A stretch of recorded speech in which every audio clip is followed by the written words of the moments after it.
हे WhatsApp guys. तो जब से ये कोविड-19 वाली सिचुएशन बनी है वर्ल्ड वाइड, तब से खास करके डोनाल्ड ट्रंप और बाकी लोग भी काफ़ी ज़्यादा चाइना पर एलिगेशंस लगा रहे हैं और बेसिकली कहा जाए तो चाइना से नफ़रत करने लग गए हैं। और इसी बीच हमारे इंडिया में बहुत ज़्यादा नए नए देशभक्त लोग निकले हैं जो कि अपने चाइनीज़ फ़ोन से ट्विटर पर ट्रेंड करवा रहे थे बॉयकॉट चाइनीज़ प्रोडक्ट्स। मतलब हिपोक्रेसी की भी सीमा होती है। तो आज इस वीडियो में हम बात करने वाले हैं कि क्या हम प्रैक्टिकली अपने इंडिया में चाइनीज़ स्मार्टफोन्स को बॉयकॉट कर सकते हैं या फिर नहीं। तो चलिए इसके बारे में वीडियो में बात करते हैं।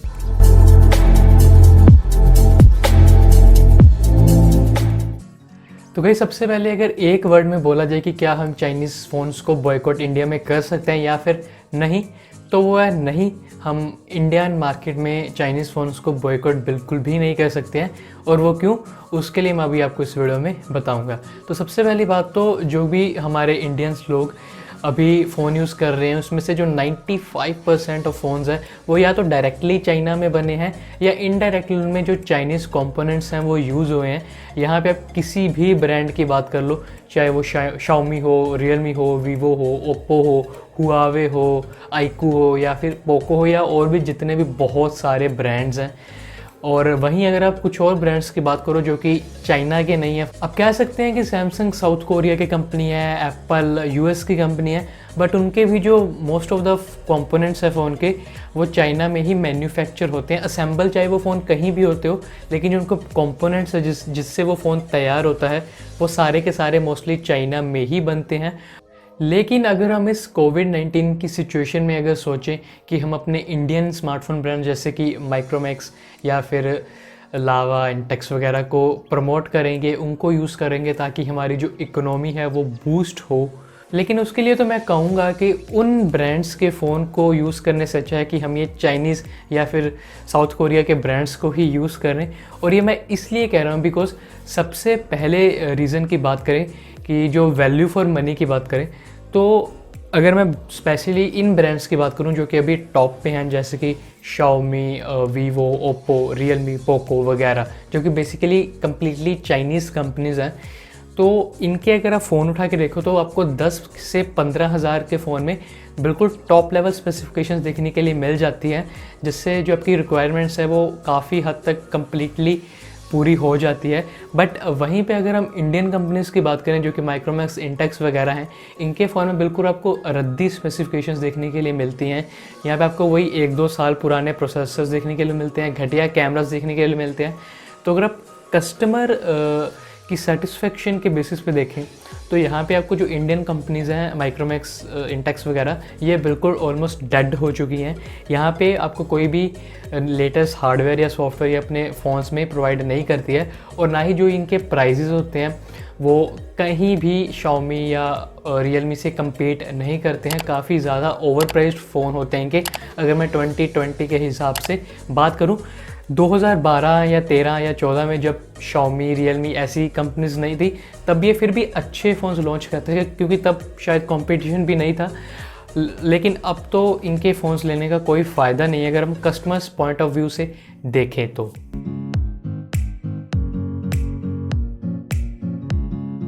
और गई सेकंड चीज़ जो कि मैंने बहुत ज़्यादा देखी है अभी, कि सोशल मीडिया में काफ़ी ज़्यादा लोग ये कह रहे हैं कि चाइनीज़ फ़ोन को बॉयकॉट कर दूँ, ये जो पैसा है ये सारा चाइना की गवर्नमेंट के पास जा रहा है, इंडिया में कुछ पैसा नहीं रह रहा है। तो उसके लिए आई डू एग्री कि अगर कोई बाहर की कंपनी इंडिया में बिज़नेस कर रही है तो पैसा तो बाहर की कंट्री में जाएगा ही।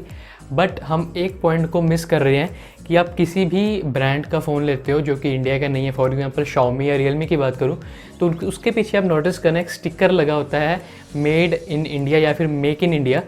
तो उसके लिए बेसिकली ये कंपनीज मोस्टली अपने फ़ोन को मैन्युफैक्चर नहीं करती इधर, बट जो उनके कंपोनेंट्स होते हैं उनको चाइना से इंपोर्ट करके इधर असेंबल करती है।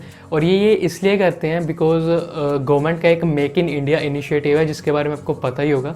तो उसके अंडर अगर कोई स्मार्टफोन कंपनी अपने किसी फ़ोन को 30% से ज़्यादा मैन्युफैक्चर या असेंबल इंडिया में करती हैं तो इनको कुछ इंपोर्ट ड्यूटी में रिलीफ देखने के लिए मिलता है, मतलब कम इंपोर्ट टैक्स लगता है।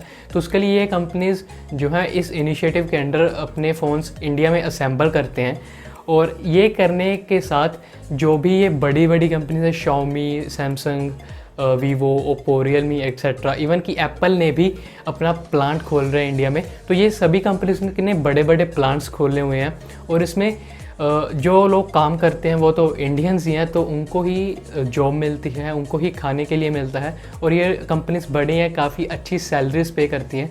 तो आप खुद सोचिए कितनी बड़ी कंपनीज हैं, इनके कितने कितने प्लांट्स हैं और इससे इंडियंस को ही एम्प्लॉयमेंट मिल रही है। तो अगर आप ऐसे कहो कि इस कंपनी से इंडिया को कोई फ़ायदा नहीं हो रहा है, तो वो भी एक इलॉजिकल कमेंट होगा। फ़ायदा तो हो ही रहा है, क्योंकि जो लोग को एम्प्लॉयमेंट मिल रही है वो भी हमारे इंडियन भाई लोग ही हैं। तो अब बात करें थर्ड पॉइंट की, जिसके बारे में भी बहुत लोग बात नहीं कर रहे हैं, कि चाहे कोई भी फ़ोन हो, चाहे वो यूएसए से सीधा आया हो या चाइना से आया हो, तो उसके लिए हमें टैक्स भरना पड़ता है, जिसे हम कहते हैं जीएसटी। तो पहले तो हमें 12% टैक्स पे करना पड़ता था, लेकिन अब हमें 18% टैक्स पे करना पड़ता है।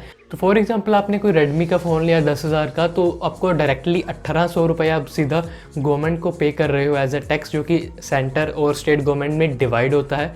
तो आपका जो फ़ोन में कुछ शेयर है वो आप गवर्नमेंट को पे कर रहे हो एज अ इनडायरेक्ट टैक्स, जिसे हम जीएसटी कहते हैं। तो ऐसा नहीं है कि आपका पैसा बिल्कुल भी गवर्नमेंट को नहीं जा रहा है। तो ये कमेंट अगेन इलॉजिकल है। और जैसे कि मैंने को सेकंड पॉइंट में बताया था कि अगर हम इन्हें बॉयकॉट करेंगे तो कितने लोगों को जॉब लॉस होगा, बिकॉज जो लोग काम करते हैं वो सारे इंडियंस ही हैं, तो उनका फ़ायदा हो रहा है। और मैंने आपको बोला था कि जो ये माइक्रोमैक्स वगैरह कंपनीज है, इनकी स्पेसिफिकेशन बिल्कुल भी अच्छी नहीं है अगर आज की डेट में देखा जाए। तो ये थे मेरे सारे व्यूज़ इस कंट्रोवर्सी के ऊपर, जो कि अभी सारे लोग कह रहे हैं कि बॉयकॉट करो बॉयकॉट करो। बाकी आप अपने व्यूज़ नीचे कमेंट सेक्शन में बताओ, और वीडियो अच्छी लगी हो तो प्लीज़ वीडियो को लाइक कर देना। चैनल पे फर्स्ट टाइम है तो प्लीज़ चैनल को सब्सक्राइब कर देना एंड नोटिफिकेशन बेल ऑन कर देना। And now I will see you in my next one. जय हिंद, वंदे मातरम।